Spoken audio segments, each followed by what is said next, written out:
Bideo honetan 29. orrialdeko 19. ariketa egingo dugu. Eta dino, atera errotik aldiren biderkagaiak. Erroak, biderkagaiak errotik ateratzeko, jakin behar dugu bata.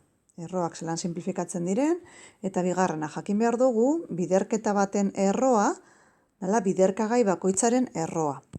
Hau da, adibidez, atik hasten bagara, 3 erro 16 aber 3, hau da biderketa bat, biderketaren erroa, hau da biderkagai bakoitzaren erroa, beraz idatzi aldugu 3 erro 16 bider 3 erro aber 3.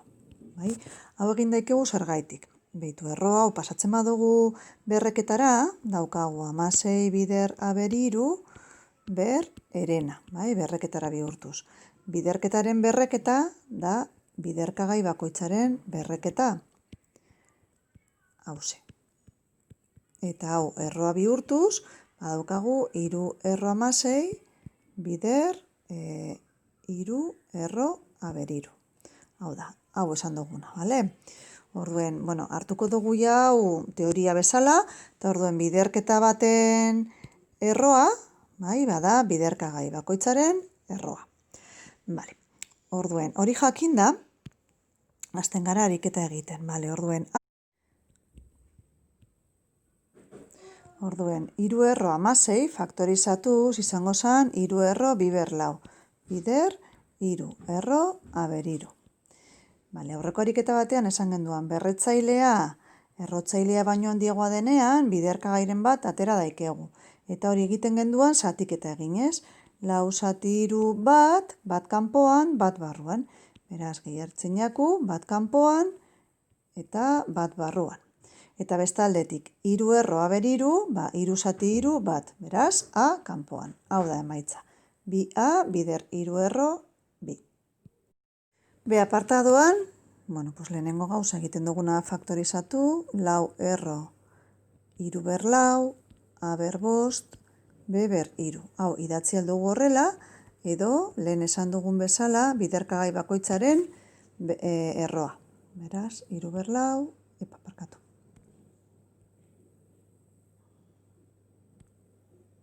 bider 4 erro a ber 5, bider 4 erro b ber 3. Nik uste dut hobeto ikusten dela hementxe, bale? Eta orduan, bai egin aldugula biderkagai bakoitza atera, baina era independientean. Orduen, hasten gara irukin. Deko berretzailea 4 eta errotzailea 4. Hau izango zen, 3 ber 4 laurden edo azken baten 3 ber bat. Egiten dugu 4 zati 4 bat, bat kanpoan. Gero, daukagu 5 zati 4. 5 zati 4 bat eta ondarra bat, beraz, 5 bat a bat kanpoan eta a bat barruan. B ber 3, hau txikiagoa denez, barruan geratzen da. Beraz, azkenen emaitza, 3a 4 erro a b ber 3. Hau da emaitza. Erro 8 bider a ber 5. Beraz, erro bi ber 3 faktorizatuz bider a ber 5. Orduen, biren berretzailea 3 eta errotzailea 2. Beraz, 3 zati 2 bat kanpoan, bat barruan. Bat kanpoan eta bat barruan. A ber 5. 5 zati 2, 2 eta ondarra bat, beraz, 2 kanpoan, bat barruan. Beraz, a ber 2 kanpoan eta bat ondarra barruan. Hori da emaitza. D.